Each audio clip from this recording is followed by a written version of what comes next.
حضرت عمر بن عبدالعزیز جو کہ اموی خاندان کے چشم و چراغ تھے، لیکن ان کا مزاج سب سے ہٹ کے تھا، انوکھا اور نرالا تھا۔ سلیمان نے ساری زندگی تخت و تاج کی بسر کرنے کے بعد سوچا کہ میں ان کو اپنا نائب بناؤں۔ تو خیر، جب ان کا انتقال ہوا تو لوگ دمشق کی جامع مسجد میں جمع ہوئے اور وصیت نامہ پڑھا گیا۔ تو حضرت عمر بن عبدالعزیز کھڑے ہوئے، فرمایا لوگوں، نہ تو میری منشا تھی کہ مجھے خلیفہ بنایا جائے اور نہ مجھے اس بات کا علم تھا، یہ میری منشا اور آپ لوگوں کی مشاورت کے بغیر کیا گیا ہے، میں اس سے دستبردار ہوتا ہوں، آپ جس کو چاہیں اپنا خلیفہ مقرر کر لیں۔ تو لوگوں نے کہا آپ ہی ہمارے امیر ہیں، آپ ہی ہمارے خلیفہ ہیں۔ تو آپ نے فرمایا کہ جب تک اللہ کی اطاعت کرتا رہوں تب تک تمہارا خلیفہ رہوں۔ اور پھر آپ نے حکم نامہ جاری کیا کہ میری جتنی جائیداد ہے ساری بیت المال میں جمع کروائی جائے، اور جتنے بھی اموی شہزادے تھے ان کی جائیدادیں جو لوگوں کی ضبط کی ہوئی تھی سب کو بحق سرکار ضبط کرنے کا حکم نامہ جاری کیا۔ حضرت عمر بن عبدالعزیز رضی اللہ تعالیٰ عنہ کے 2 سال 5 ماہ اور چند دنوں کے اندر ایسا عدل پھیلتا ہے کہ لوگ کہتے ہیں ہمیں لگتا تھا آسمان اور زمین کے درمیان ترازو گاڑ دیا گیا ہے، ہر شے پوری پوری تولی جا رہی ہے، اور اتنی خوشحالی آتی ہے، اتنی خوشحالی آتی ہے، لوگ زکوٰۃ کے پیسے لے کے نکلتے ہیں، کوئی زکوٰۃ لینے والا نہیں ملتا۔ ایک علاقے کے لوگ حضرت عمر بن عبدالعزیز کو خط لکھتے ہیں کہ حضرت زکوٰۃ کا کیا کریں؟ فرمایا غریبوں کو دے۔ کہا کوئی غریب رہا ہی نہیں، تو کہا کہ اچھا آپ اس طرح کریں کہ جن کی شادیاں نہیں ہوئی ان کا مہر ادا کر کے شادیاں کروا دیں۔ تو وہ جواب میں لکھتا ہے یہ بھی ہو چکا۔ تو کہا لوگوں کو قرضہ دے دیں۔ کہا کسی کو قرضے کی ضرورت ہی نہیں ہے۔ تو پھر فرماتے ہیں اچھا غیر مسلموں کو قرضہ دیں تاکہ وہ کھیتی باڑی کر کے زراعت کے کام کو بڑھائیں۔ یہ عمر بن عبدالعزیز کا دور ہے۔ عدل پھیلا، نور پھیلا، روشنی پھیلی، شہزادگی کی زندگی سے ایک دم اپنے آپ کو ایک چھوٹے سے کٹیا کے اندر محدود کر دیا۔ اللہ اکبر۔ حضرت عمر بن عبدالعزیز رضی اللہ تعالی عنہ مسلمانوں کے نامور خلیفہ ہے، اور ان کو ان کے عدل، ان کے انصاف، ان کی سادگی اور ان کی زندگی کے اس خوبصورت طرز کی وجہ سے عمر ثانی کہا جاتا ہے۔ اب حضرت عمر رضی اللہ تعالی عنہ کو اپنے بیٹے عاصم کے لیے رشتے کی تلاش تھی کہ کوئی صالح خاتون میسر آئے اور میں اپنے بیٹے عاصم کا اس سے نکاح کروں۔ اور عاصم بن عمر رضی اللہ تعالیٰ عنہ پروان چڑھ رہے تھے، جوانی کی دہلیز پر تھے۔ آپ جانتے ہیں کہ حضرت عمر رضی اللہ تعالیٰ عنہ کا دور خلافت عدل و انصاف پر مشتمل تھا، اور وہ خود رات کو گشت کیا کرتے تھے اور دیکھتے تھے کہ کسی گھر میں مفلسی کا ماتم نہ ہو، کوئی کسی پہ ظلم، جبر اور جور اور زیادتی نہ کر رہا ہو، عدل و انصاف قائم ہو، لوگوں کا خیال رکھتے، لوگوں کی ضروریات کا خیال رکھتے۔ تو ایک گھر کے قریب سے گزرے، سحر کا وقت تھا، تو بیٹی کو اس کی ماں کہہ رہی تھی کہ دودھ میں پانی شامل کر دو۔ تو بیٹی نے کہا کہ امیر المومنین نے منع کر رکھا ہے کہ یہ دھوکہ دہی ہے۔ تو ماں نے کہا کہ امیر المومنین عمر کب دیکھ رہے ہیں؟ تو بیٹی بولی عمر نہیں دیکھ رہا، عمر کا رب تو دیکھ رہا ہے۔ تو حضرت عمر رضی اللہ تعالیٰ عنہ نے جب اس بات کو سنا قدم رک گئے، گھر پر کوئی نشان لگایا، اور صبح اپنے بیٹے کے رشتے کے لیے اس بیٹی کو پیغام بھیج دیا، اس کی ماں کو پیغام بھیجا کہ میرے بیٹے عاصم کے لیے اس بیٹی کا رشتہ چاہیے۔ اور عاصم حضرت عمر کا فرزند اس خاتون سے نکاح کی بندھن میں بندھ جاتا ہے، اور اللہ جل شانہ ان دونوں سے ایک بیٹی عطا کرتے ہیں جن کا نام لیلہ ہے، لیلہ بنت عاصم۔ لیلہ بنت عاصم کا نکاح ہوتا ہے عبدالعزیز بن مروان بن حکم سے۔ اب عبدالعزیز اور لیلا بنت عاصم مروان کا بیٹا اور حضرت عمر رضی اللہ تعالی عنہ کی پوتی کا آپس میں نکاح ہوتا ہے اور ان دونوں سے ایک بیٹا پیدا ہوتا ہے جس کو دنیا حضرت عمر بن عبدالعزیز کے نام سے یاد کرتی ہے۔ ماں حضرت لیلا بنت عاصم ہے اور باپ عبدالعزیز بن مروان۔ حضرت عمر بن عبدالعزیز رضی اللہ تعالی عنہ علم دوست تھے، متقی اور پرہیزگار تھے۔ ان کے اپنے استاد کا بیان ہے کہ میں نے زندگی میں اتنا صالح شخص، اللہ سے ڈرنے والا شخص نہیں دیکھا۔ اللہ تعالیٰ جل شانہ کا خوف، اس کی خشیت، اس کا ڈر جو ان کے سینے میں موجود ہے، میں نے ایسا خوف اور ایسی خشیت کسی شاگرد میں نہیں دیکھی تھی۔ بڑے شوق سے، اشتیاق سے علم دین حاصل کرتے ہیں۔ اور آپ جانتے ہیں کہ خلافت راشدہ کے بعد سلطنت کا نظام بنو امیہ نے سنبھال لیا اور ذمہ داریاں انہوں نے سنبھالی، اور بنو امیہ کی بھی دو شاخیں ہیں۔ پہلے یہ بات سمجھ لیجئے گا کہ قریش کے دو بڑے قبیلے تھے، بنو ہاشم اور بنو امیہ۔ اب یہ قریش کی دونوں شاخیں ہیں، اور امیہ کے ایک بیٹے کا نام حرب تھا جن کے بیٹے ابو سفیان ہیں، اور ان کے بیٹے آگے حضرت امیر معاویہ رضی اللہ تعالی عنہ ہے۔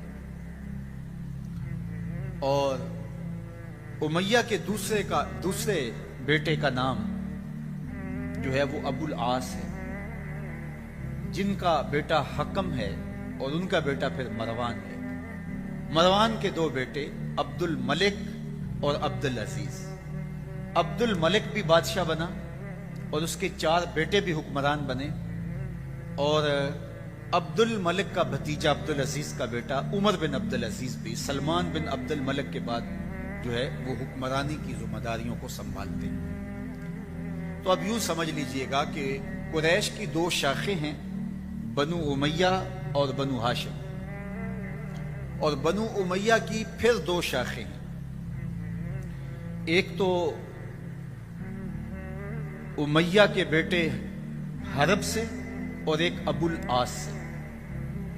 تو حرب کے بیٹے ابو سفیان ہیں، ابو سفیان سے حضرت امیر معاویہ ہیں، اور پھر ان کا بیٹا یزید تخت نشین ہوا، اور یزید کے بعد پھر ان کا بیٹا معاویہ، اور پھر اس کا بیٹا یزید تخت نشین ہوا۔ تو بنو معاویہ کی سلطنت یہاں اختتام کو پہنچتی ہے۔ اب اس دوسری شاخ سے مروان حکمران بنتا ہے، اور مروان کا بیٹا پھر عبد الملک حکمران بنتا ہے۔ یہ بنو امیہ کی ہی دوسری شاخ ہے جو پھر اس جگہ کو سنبھالتی ہے۔ عبد الملک کے بعد اس کا بیٹا ولید بن عبد الملک تخت پہ براجمان ہوتا ہے۔ اس کے انتقال کے بعد پھر سلیمان بن عبد الملک تخت نشین ہوتا ہے۔ سلیمان بن عبد الملک جب اختتام کی زندگی کے مراحل طے کر رہا تھا اور اس نے جان لیا کہ اب میں اس دنیا سے کوچ کرنے والا ہوں، تو اس نے ایک وصیت نامہ لکھا۔ اس وصیت نامے کے اندر متعین اور مقرر کیا خلیفہ حضرت عمر بن عبدالعزیز رضی اللہ تعالیٰ عنہ، جو ان کا چچا زاد بھائی تھا۔ اس کے اپنے بھائی ہشام بن عبد الملک اور یزید بن عبد الملک، یہ بعد میں حضرت عمر بن عبدالعزیز کے انتقال کے بعد تخت خلافت پہ بیٹھتے ہیں، لیکن 2 ان کے بھائی سلیمان بن عبد الملک کا ایک بیٹا، اور ولید بن عبد الملک، یہ حضرت عمر بن عبدالعزیز رضی اللہ تعالی عنہ سے پہلے تخت خلافت پہ براجمان ہوئے۔ تو یہ درمیان میں حضرت عمر بن عبدالعزیز کا 2 سال 5 ماہ اور کچھ دن کا دور آتا ہے۔ اب عدل و انصاف اور اسلامی طرز حکومت کا وہ انداز جو خلفائے راشدین نے دیا تھا وہ مفقود ہو چکا تھا۔ اب جب حضرت عمر بن عبدالعزیز کو خلافت کی ذمہ داریاں عائد کر دی گئی اور ایک خط لکھا انہوں نے اور سر بمہر تھا اور کہا کہ جب میں انتقال کر جاؤں تو اس کے بعد یہ لوگوں کو جمع کر کے خط پڑھا جائے، اور میری یہ وصیت ہے کہ میرے بعد میرا بھائی نہیں بلکہ میرے چچا کا بیٹا عمر بن عبدالعزیز خلیفہ ہوگا. چونکہ حضرت عمر بن عبدالعزیز رضی اللہ تعالی عنہ کا تجربہ سب کو تھا کہ وہ عادل ہے، مدینہ المنورہ کے ایک عرصہ گورنر رہے، اور جب ان کو گورنری پیش کی گئی تو انہوں نے کہا کہ میں پچھلے حکمرانوں کی طرح، گورنروں کی طرح ظلم اور تعدی سے کام نہیں لوں گا، میں انصاف سے کام لوں گا. اگر تمہیں منظور ہے تو میں گورنری قبول کرنے کو تیار ہوں. انہوں نے کہا بالکل ہمیں قبول ہے، چاہے ایک پائی بھی خزانے میں نہ آئے، آپ عدل و انصاف کریں. تو آپ مدینہ المنورہ میں گئے، 30 اونٹوں پر آپ کا سامان لد کر کے گیا، اتنے امیر تھے. اور آپ کی جو اہلیہ تھی وہ عبد الملک کی بیٹی تھی، فاطمہ بنت عبد الملک. اس کا باپ بادشاہ، اس کا دادا بادشاہ، اس کے 4 بھائی بادشاہ، اور پھر بعد میں اس کا شوہر عمر بن عبدالعزیز وہ بھی خلیفہ بنتے. تو اس طرح آپ غور کیجئے کہ وہ 7 طرح سے شہزادی تھی. فاطمہ بنت عبد الملک، اس کا باپ اس کو ہیروں میں اور سونے میں تولتا تھا، یہ عمر بن عبدالعزیز کی اہلیہ ہے. اور عمر بن عبدالعزیز بھی شہزادے ہیں جو ایک مرتبہ لباس پہن لیتے ہیں دوبارہ نہیں پہنتے. مشک اور عنبر استعمال کیا کرتے تھے، اور جس گلی سے گزرتے تھے لوگ سمجھ جاتے تھے آج عمر بن عبدالعزیز یہاں سے گزرے. معطر رہتے تھے اور ہر طرح سے آسودہ اور ہر طرح سے خوش شکل بھی تھے، عالم بھی تھے، فقیہ بھی تھے، شہزادے بھی تھے. اب جب مدینہ المنورہ کی گورنری کی ذمہ داری آئیں تو فقہائے مدینہ کو بلا کر کے کہا کہ تم اگر کہیں دیکھو کہ ظلم ہو رہا ہے، کسی پہ زیادتی ہو رہی ہے، تو تمہارے اوپر لازم ہے کہ مجھے اطلاع کرو. اور جب تک آپ کا دور گورنری مدینہ المنورہ میں قائم رہا، عدل و انصاف پھیل گیا.